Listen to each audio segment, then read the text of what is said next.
Këtë të mërkur në Tiranë u mbajt një konferencë për rezultatet në procesin e vetingut në drejtësi në vend. Kreu i Kolegjit të Posaçëm të Apelit, Sokol Çomo, deklaroi se vetingu ishte një proces i vështirë por i domosdoshëm për Shqipërinë. Çomo u shpreh se procesi mbyll tranzicionin e drejtësisë në vend.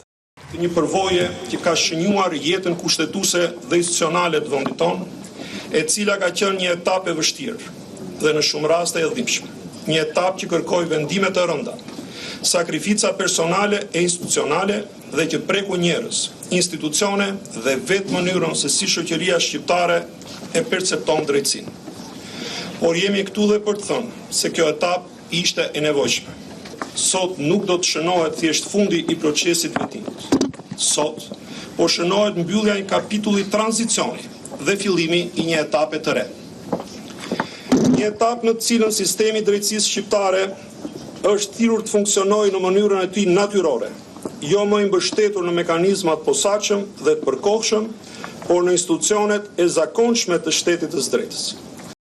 Kryetari i Kuvendit, Niko Peleshi, ka mbajtur fjalën e tij në ceremoninë e përmbylljes së procesit të vetingut. Peleshi në fjalën e tij tha se vetingu ishte një kapitull i ndërhyrjeve të guximshme dhe të thella. Kryeparlamentari u shpreh se reforma në drejtësi ishte një akt vetë korrigjimi dhe një përballje me mosbesimin e qytetarëve te drejtësia. Sot përmbyllet veprimtaria e një institucioni të spikatur kushtetues, por mbi të gjitha përmbyllet një kapitull. Një kapitull që do të mbahet mend për ndërhyrjet e thella dhe të guximshme që shteti shqiptar ka ndërmarrë. Reforma në drejtësi nuk ishte thjesht një reformë e radhës. Ajo ishte një akt vetë korrigjimi i shtetit nga një plagë historike dhe kulturore, padrejtësia dhe pandëshkueshmëria.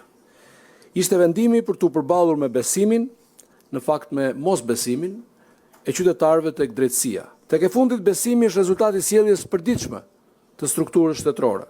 Shqipëria ndodhet sot më afër se kur realizimit të objektivit të saj strategjik për antarësimin në Bashkimin Evropian. Por kjo rrugë nuk gjykohet vetëm me kapitull i negociatash. Ajo zërej në forcën e institucioneve, në cilësinë e shërbimeve të shtetit dhe në aftësinë për të garantuar drejtësi, liri dhe siguri juridike për çdo qytetar të vendit.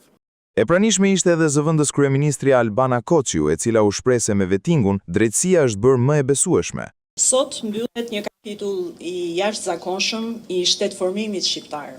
E përmbyllet një nga proceset më të thella, më të vështira dhe më transformuese që ka ndërmarrë ndonjëherë shteti ynë. E zgjodhëm këtë rrugë jo për të ndëshkuar njerëz, por për të rindërtuar besimin. Jo për të zëvendësuar një emër me një tjetër, por për të ndryshuar standardin me të cilin ushtrohet përgjegjësia në drejtësi. Për të vendosur një parim të thjeshtë dhe të panegociueshëm. Detyra publike nuk është privilegj. Toga nuk është buroj dhe askush nuk mund të qëndrojë mbi ligjin. Sot sistemi i drejtësisë nuk është më ai i vitit 2016. Shqipëria ka një arkitekturë të re kushtetuese, institucione të reja të qeverisjes së gjyqësorit dhe të prokurorisë, mekanizma më të fortë llogaridhënie dhe struktura të specializuara për luftën kundër korrupsionit dhe krimit të organizuar.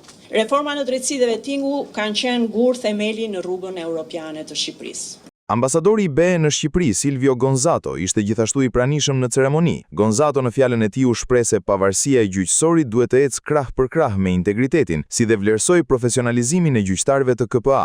9 vite më parë, Shqipëria filloi një reformë në drejtësi që ishte e paprecedent për ngashtryrja. Pavarësia e gjyqësorit duhet të eci krah për krah me integritetin. Më lejoni të vlerësoj përkushtimin dhe profesionalizmin e gjyqtarëve të KPA-s. Kolegji luajti një rol vendimtar në garantimin e procesit. Shpreh mirënjohjen time edhe për vëzhguesit ndërkombëtar. ILDKPI duhet të forcojë punën e tij me deklarimet e pasurive të magjistratëve në detyrë. Duke vepruar së bashku, institucionet mund të sigurojnë që standardet e vendosura nga vetingu të shndrohen në tipare të përhershme. Ndër të tjera, Gonzato theksoi se vetëm përmes reformave Shqipëria do të afrohet me Bashkimin Evropian.